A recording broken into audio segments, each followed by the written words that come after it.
BBOR Black Box Online Radio, coming to you from West Virginia. BlackBoxNed88 on Instagram for the bonus podcast. And just a quick reminder, every Monday is Zodiac Mondays. Wednesday is an Ask Me Anything. That's an AMA, so please drop your questions below for things that you would like discussed here on the show.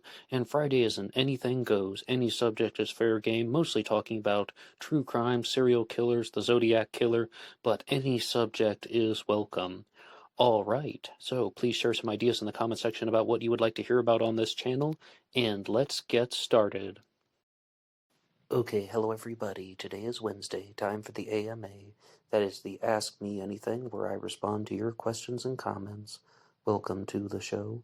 And first, I would like to say a big thank you to everyone who heard the recent episode on Zodiac Mondays talking about the DNA evidence, and that episode was written entirely by Mike Rodelli, other than a few comments by me.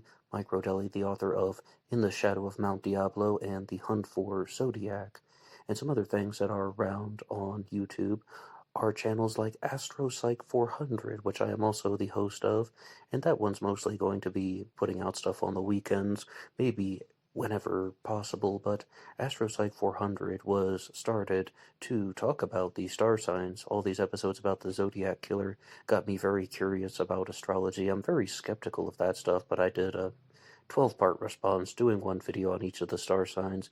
But now there's something out there called the Podcast for Sleep, where it is specifically designed to help people fall asleep.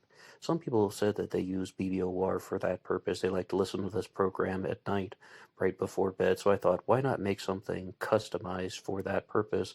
AstroPsych 400 is where you can find that here on YouTube. And some other great ways that you can support this channel, in addition to just listening to content, is to go over to LaunchPad 1 and have a listen to the audio version of this program. You can download BBOR as a pure podcast, take it on the go anywhere and anyhow. LaunchPad 1 is where you can download it for free. If you would like to download the video version, you can use YouTube Premium, but that you have to pay for. And you can also go over to Amazon.com and have a look at the book Killer on a White Horse by me, Ned DeHaan. It is a novel, murder mystery, inspired by the Zodiac Manson connection, but it is fictional. However, who doesn't love a good mystery? And there is always the TeeSpring page. Feel free to have a look at some of the merchandise, and remember, being weird is not a crime. There have been several requests for an episode or a response about something in the Zodiac Killer mystery, and it's twofold. The first is something about the Eureka card, which was mailed in 1990, and a person who is connected to it named Chester Klingel. And this is the AMA, so a lot of that is going to be blended in together. They said that there were lots of discussions going around, and people were very curious about Chester Klingel and the Eureka card. Is there an actual connection? Does he shed some light on the Zodiac Killer mystery? The Eureka card was mailed in 1990, which seems like a lifetime away from the Zodiac crimes, which occurred in 1968 to 1969. Some people believe the Zodiac Killer was operating as early as 1962, and some people believe that the murders could have gone all the way up to 1986, perhaps, maybe even later on, 1986, meaning the Sacramento freeway murders, and 1962, of course, the murder of Ray Davis. And before we go any further in the discussions, let's look at the text of the Eureka card on the front. I had always thought that this was the Christmas card that some people were referring to, or the Santa Claus card, but the Santa Claus card came in 1982. The Eureka card says, "From your secret pal, can't guess who I am yet. Well, look inside and you'll find out." And it is adorned with a snowman wearing Groucho Marx glasses. There's a rabbit and a green scarf and a red hat. And it's actually a very plain card, but I did notice something about the all caps printing, where it has that very classic Zodiac tilt to the side. But the reason why people were bringing up the Eureka card and Chester Klingel is just that, I perhaps gave away the ending, but I'm sure you guys already know the story to a certain extent. The Eureka card contained a photocopy, or Xerox, of two mailbox keys. And that's just it. There were these two keys that belonged to mailboxes. And the story that I heard was that the postmaster in Eureka, California, didn't want to let it rest. He's like, well, I'm gonna find out who who those keys belonged to, and because it was a photocopy, you could see the numbers, and once it became well known enough, the postmaster tracked them down to someone named Chester Klingel, and very few people have suspected Chester Klingel of being the Zodiac killer, but they seem to think that maybe he had some involvement or just some type of knowledge. And does the city of Eureka have something to do with the Zodiac killer mystery, or is it simply about clues? Is it simply about cluing somebody in to the killer's identity? And I think that's what most people like to think about. Now, I want to respond to this by sharing the story as I learned it. And you guys can respond in the comment section the way that you see fit. I was told about the Eureka card, that Eureka was chosen for a very specific reason, that if you were to put a radian on top of Mount Diablo, then one arm of the radian would go all the way to Eureka, California, if you follow it closely enough. And that's why this card is called the Eureka card, because of it was mailed from Eureka, California. Doesn't seem to say anything immediately standing out otherwise. And it's also referred to as a holiday card, even though it doesn't feature Santa Claus. It features a snowman dressed like Groucho Marx. But that's what I was told. And there was a second part of this. And this was one question that came in to me, where someone said that they were listening to the Stones Unturned podcast, which was hosted by Thomas Henry Horan. And he said that the man who had owned those post office box keys and the Xerox was named Chester Klingel, right? And he is the man who saved Thomas Horan's suspect, Hal Snook, in World War II. Thomas Horan is the author of The Myth of the Zodiac Killer. His suspect for writing the letters is named Hal Snook, and Hal Snook was actually wounded in a battle on November 8th and 9th. The battle occurred in the Pacific Theater, and the man who saved his life was Chester Klingel. And someone asked me about that, like, have you heard where he got that information? And I said no, but I had heard that same episode of the Stones Unturned podcast, and that was one question for the AMA. Could you write to Thomas Horan and ask him where he got the information that Chester Klingel was the man who saved Hal Snook's life in World War II? So I did just that, and I got a response. Hi Ned, long story short, Klingel was in the Merchant Marines. His ship was transporting Hal's unit to Mindanao. Mindanao's in the Philippines. As soon as they docked, they were kamikazed for 2 days on November 8th and 9th, 1944. Hal was wounded in the thigh, and this is the time where Hal Snook should have received his Purple Heart, but when he tried to get his World War II medals, they said that we have no record of this, and it happened to a lot of people, apparently. But that is something that ties into Thomas Horan's theory about the myth of the Zodiac killer, the Zodiac hoax theory, that there wasn't a single killer. Instead, someone was writing letters taking credit for murders that he didn't commit, and he accuses Hal Snook of that, and that Hal Snook has a connection to this guy, Chester Klingel, who owned the post office box that is included in the Eureka card. But my question was more about, like, where exactly is the source information that I can look at to verify this? And it's a starting point that got to look through the Merchant Marine records, see where Chester Klingel was on November 8th and 9th of 1944. And I was messing around on the internet a little bit, and because World War II is a very popular subject for many people, there are a lot of documents out there, but it's going to take a very long time to go through all of them, and there are just even history books that have been put online for free about the Merchant Marines and World War II, and again, it's going to take a very long time to try and verify that. But you can see the way that this comment is structured. Long story short, Klingel was in the Merchant Marines. His ship was transporting Hal's unit to Mindanao. As soon as they docked, they were kamikazed for 2 days. I think that that is meant. I mean, I think that us as the listeners are meant to interpret that as, okay, he was on the ship that saved these people, or that the ship that moved these people out after the battle, as opposed to exactly hands-on pulling somebody out of the line of fire. But I haven't found a source exactly that talks about the activities involving Chester Klingel and Hal Snook. But we have a comment from Daniel Webster, who says, I would love to discuss purported Zodiac letters after 1974, really. Okay, I think that this is a great time to do that, because there was the 1978 letter, which I did a whole episode on here on this channel.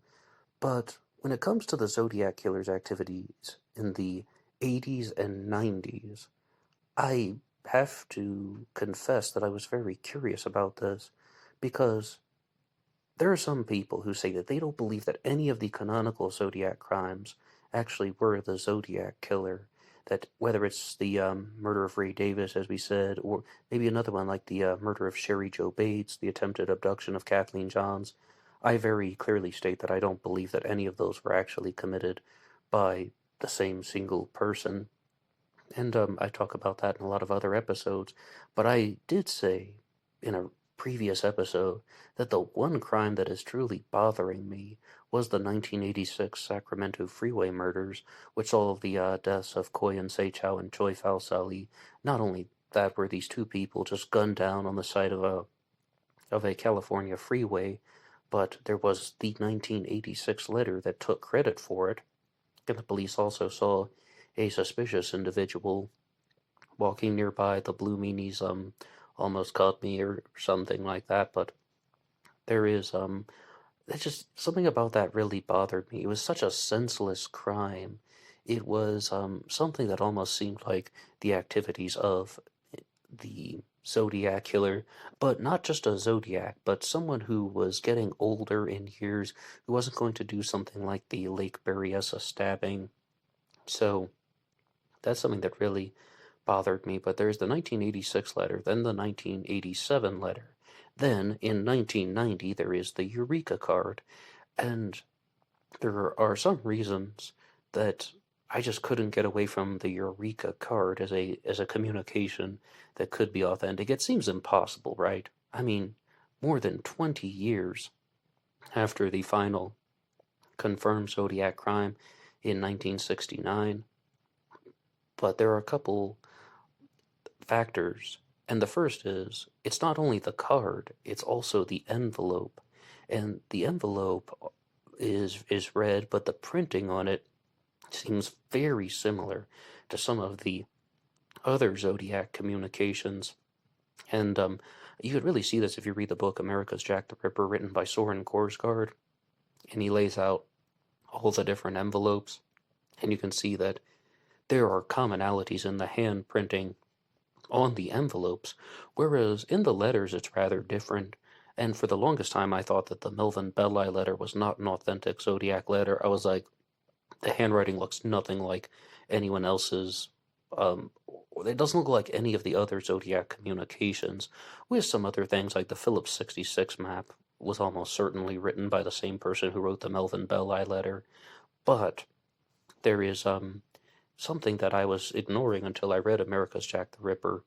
It's not only the letters, it's not only the handwriting on the letters, it's also the envelopes. And with the first Zodiac letter, the one that says, I am the murderer of the two teenagers at Lake Herman last Christmas and the girl on the 4th of July. I will state some facts that only I and the police know. That one is very sloppy. It has a very strong tilt to the side. The Melvin Belli letter has almost no tilt until the final word. It's written very neatly, and it looks like very different handwriting. But when you look at the envelopes, then you can see that, okay, this person's actual handwriting is not super sloppy, and it doesn't completely tilt to the side, and it's also not as neat as the Melvin Belli letter. It could be that someone is on their best behavior when they're writing the Melvin Belli letter. And there is one theory out there that the Melvin Belli letter was actually written so the Zodiac killer could create an insanity defense if he were ever actually captured, whoever was responsible for these crimes. But the Eureka card, I mean, something about that printing, look, it seems so similar to me, and just some guy who is not a handwriting expert, just looking at it, that made me think, okay, is there any chance that this is actually an authentic communication? And it doesn't seem like it should be, but it's always possible. But there was a two-part request, though, and this one actually came in from Alex to the email address. Anybody can write the show at BlackBoxOnlineRadio at AOL.com, and he asked about the 2001 card, and there is a comparison between the 2001 card and the 1990 Eureka card over on ZodiacCiphers.com. First, I'll read the text of the 2001 card. Dear Editor, dear Sir, whoever you are, this just disgusted to read what seems to be a news that nobody really cares, but the relatives of innocent citizens murder in our beloved San Francisco. It's always I guess it says pedestrians' fault, never those bastards Muni Drive. The majority, actually says mayority, the mayority, black and Asians, what happened with the white people drivers once had, are they all Rittered, Rittered, on welfare or at Laguna, Honda. From now on, there will be a Muni driver executed for every citizen murdered in the streets of San Francisco. You thought I was dead? Question mark. No way. Now this was mailed in 2001, and there's a comparison and contrast on ZodiacCiphers.com, which is run by Richard Grinnell, one of the absolute best Zodiac websites. If you're not reading that one, I highly recommend it. Firstly, I think that this one, in comparison and contrast to the Zodiac letters, is very different. The Zodiac is calling out Muni drivers. I don't think that's happened before. Sometimes the Zodiac would address people by race, though, like the Zodiac used the term the Negro in the past, but in 2001 saying black and Asians. Overall, though, I found that the Zodiac's material did not contain an enormous amount of racial language, though a little bit, but not that much. But now the Zodiac has stated, or the person who wrote this card stated something that seems very odd. From now on, there will be a Muni driver executed for every citizen murdered in the streets of San Francisco. I mean, 2001. I mean, this is going on. Let's see, what would that be? 30 years after the final crime, really 31, 32 years since the crimes that occurred in the 1960s. But the only thing that I think actually seems like something the Zodiac Killer would say would be, you thought I was dead, question mark, no way. But to look at the comparison and contrast of the Eureka card and the 2001 card, and this is on the envelopes again, I'm noticing some very big differences, huge differences. The first is that there's a very particular type of A that is constructed on the Eureka card, and a very particular type of A constructed on the 2001 card. And I don't know the exact name for it, but it's like the A that is done in a more calligraphic way, where the line comes up and around over top of the circle. And when the 2001 writer made the letter F, it's almost like a T.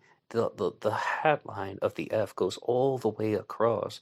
That is also very different, and there's a lot more tilt on the 2001 writer's lines, and the letter S to begin the word San Francisco also curls inward much more. Lots of differences indeed, but I just want to ask you guys, what do you think about that?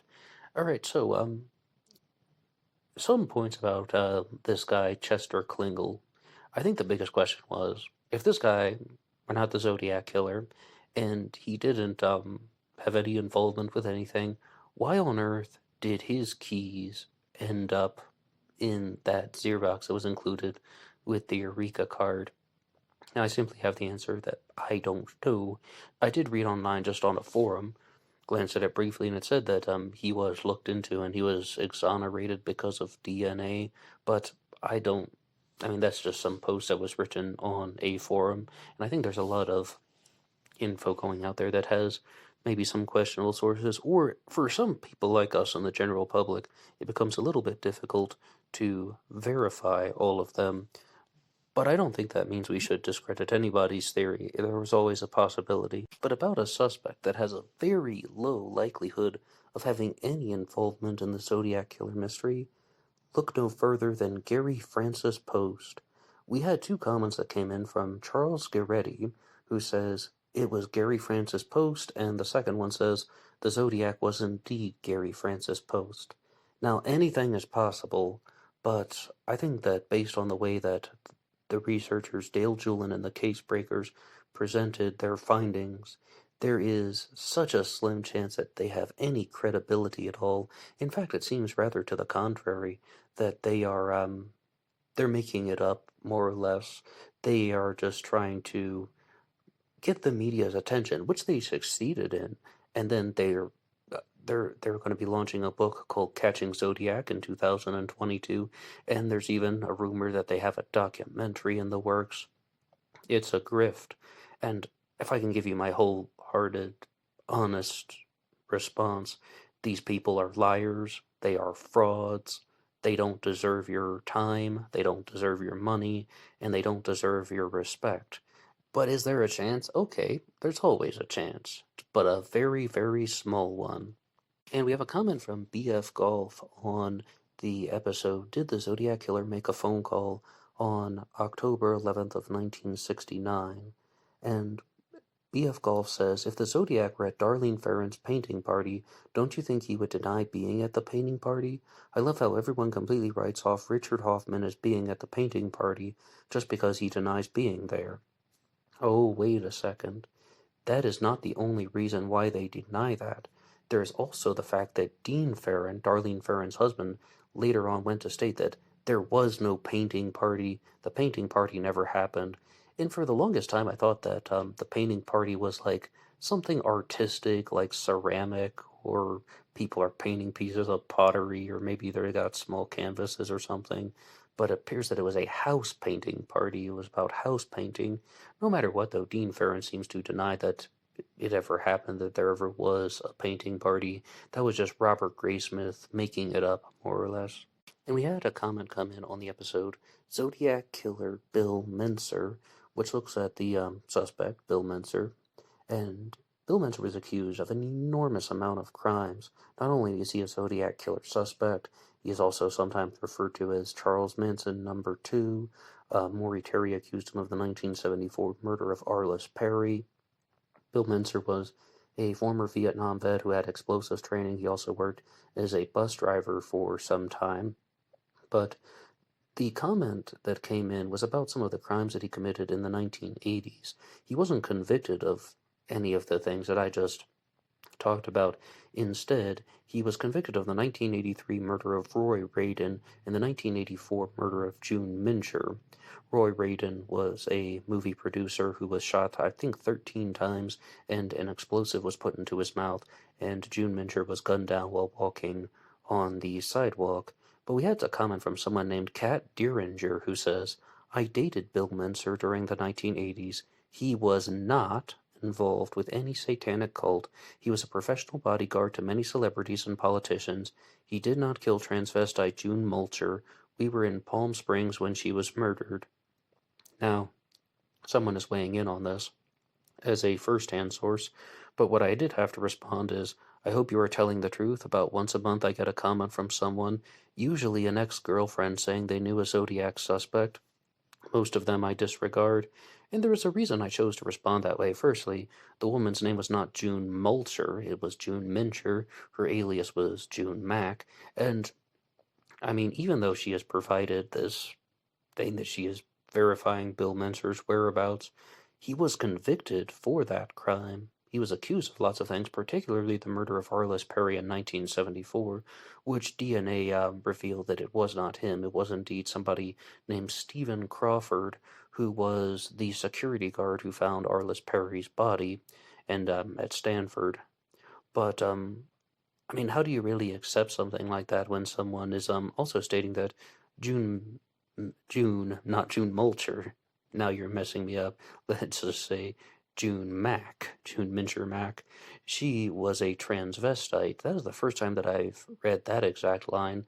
The story is that this guy named Gregory Allen Cavalli responded to an ad for an escort, and he developed a phone relationship with June Mincher. And then when he met her face to face, it turned out she was 245 pounds. I've never heard that she was a transvestite before, but I can always learn new things.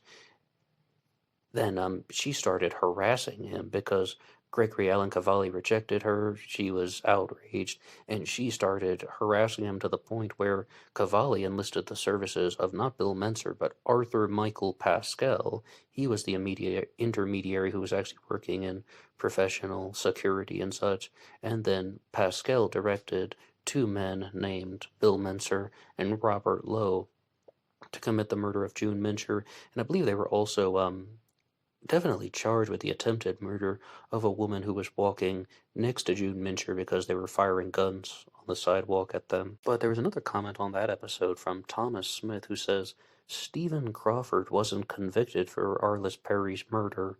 Oh no, absolutely not. He wasn't convicted for it. Once the DNA showed that it was a match, he committed suicide. And no, he wasn't convicted because it's like what I was talking about on the most recent True Crime Talk radio segment, where there was this man named Jameson Bachman who was the prime suspect in his brother's murder, Harry Bachman, and he committed suicide before any type of trial could take place. And we have a comment from Bruce B.H. on the episode about the Zodiac Killer DNA, which was written by Mike Rodelli, and Bruce says, I can't see someone like the Zodiac Killer ever being married or having children. Most likely he was an only child as well, thus no sibling DNA. So even if there is a solid suspected Zodiac Killer DNA sample from envelopes or stamps, the likes of not getting a hit or a partial match through GED match Ancestry or CODIS wouldn't be all that unusual. I think the Zodiac Killer has since moved on to the afterlife along with his slaves. So frustratingly, we could be approaching the end of the road when it comes to unmasking the Zodiac. Alright, thank you, Bruce, for that one, but that would be a very good challenge question for you guys. Do you believe the Zodiac Killer was married and had children? There's a very big debate about that. Many people push Zodiac Killer suspects who were married and had children, but one Zodiac writer who is very skeptical of that is Michael Cole, author of the Zodiac Revisited trilogy. And Michael Cole says that he just isn't completely certain that the Zodiac would have been married or had kids, and the reason why is that he thinks that the Zodiac was somewhat of a recluse, that he began the crimes because of heterosexual animosity, and that was the motivation to commit murders. And then after the murders, even ending in 1970, according to Michael Cole's theory, he believes that Donna Lass was a genuine Zodiac Killer victim. Then the Zodiac would resort to writing letters and just keeping up with the taunting game. But you can put that in line with the psychological profile that was created by Dr. Todd Grande, and you can hear about that on his YouTube channel, as well as my response to that here on Black Box Online Radio. Why not? But with that exact claim, he said that he thought the Zodiac Killer was someone who would work a solitary job, somewhat regular lifestyle, which is exactly what Sharon Hagen said all this as well. Someone who is working a 9-to-5 job, who can only get off on nights, evenings, weekends, holidays. Those are the times that this person has to commit crimes. They're going to put on a facade. Most people will think that this person is the nicest guy in the world, when in reality, he was concealing his devious tendencies. That is not like some of the suspects that people have been pushing, say, for example, Arthur Lee Allen, who was somewhat of a despicable individual. I mean, Arthur Lee Allen was a child molester, and I did get a comment about that on the Instagram page, and that one, just one second, that one was from Beatles Built the Pyramids, who says that Arthur Lee Allen had way too much money for a teacher, Well, this was indeed addressed by Robert Graysmith in his book Zodiac Unmasked when he talks about all of the expensive things that Arthur Lee Allen is doing, even at the purchasing of multiple trailers. And I'm going off of memory on this one, so please don't quote me, but I believe he even says that Arthur Lee Allen either bought or rented a small biplane, and the way that he would do this is not from anything related to his salary, it's just that he would sink deeper and deeper into debt and just not care.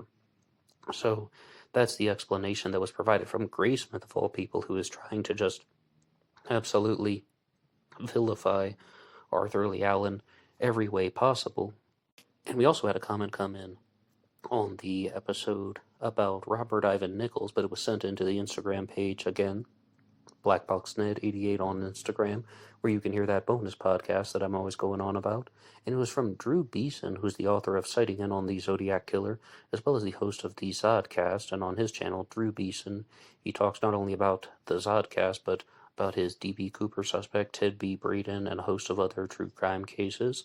And he's pointed out something that by just pulling it off the internet, Robert Ivan Nichols, the Zodiac Killer suspect, was only 5'7", and does that immediately rule somebody out? No, but I have said very clearly that I mostly only look at suspects who are 5'8" to 6 feet inches tall, and if someone is outside of that category, like a 5'7" suspect, or maybe somebody who's 5'6", like Bruce Davis, the guy who's featured in the Zodiac Manson connection, almost certainly not, because how on earth would you reconcile that with Cecilia Shepard saying that the Zodiac Killer was 6 feet tall at Lake Berryessa? I mean, you're not going to look at a 5'7" person and think that they are 6 feet tall. And this goes in the opposite direction, because the Howard Davis, who is the author of the Zodiac Manson connection, even addressed this and said, "Oh, well, he could have had some type of platform on his shoe," and I mean, I think that he's just making it up, to be honest. But also, there is the other end of the spectrum with a suspect like Ross Sullivan, who was 6 feet 2 inches tall. I think that that is too tall and too big to be the Zodiac Killer. So I think that's where we're going to leave it at now for this Zodiac Killer AMA. Now, what is your response to that challenge question? Do you think the Zodiac Killer was married and had kids or not? And if you have any comments about the Eureka card, I would love to read them. It does appear that there are some striking similarities with the Eureka card and the other types of Zodiac communications, and I said that I have this odd feeling about the Zodiac working in the 1980s, meaning that I do think that's possible. That's like the one crime, the 1986 Sacramento freeway murders. That's the one crime that is just really bothering me, because it just seems like something that an older Zodiac killer would have done, but I'm always open to correction. And there's one final point about the Eureka card, and I should have said this from the beginning. If you want to talk about any theory involving radians, like you can draw radian lines to different Zodiac activities, I don't think it's the same as what Gareth Penn was talking about, because Eureka is well north of Mount Diablo, but it's that all that radiant stuff was published in what year? 1987, and then the Eureka card comes in 1990. If there's anything concerning radians or inches along the radians, someone would have had 3 years to learn about Gareth Penn's writings, and then they could have done something to manipulate the facts, more or less. All right, but that's all for me now. Anybody can write the show at BlackBoxOnlineRadio@AOL.com. You can also get me on Facebook. My personal Facebook is in the description box. And, of course, there is the Instagram page, BlackBoxNet88, and I will see you over there for the bonus podcast. Until next time.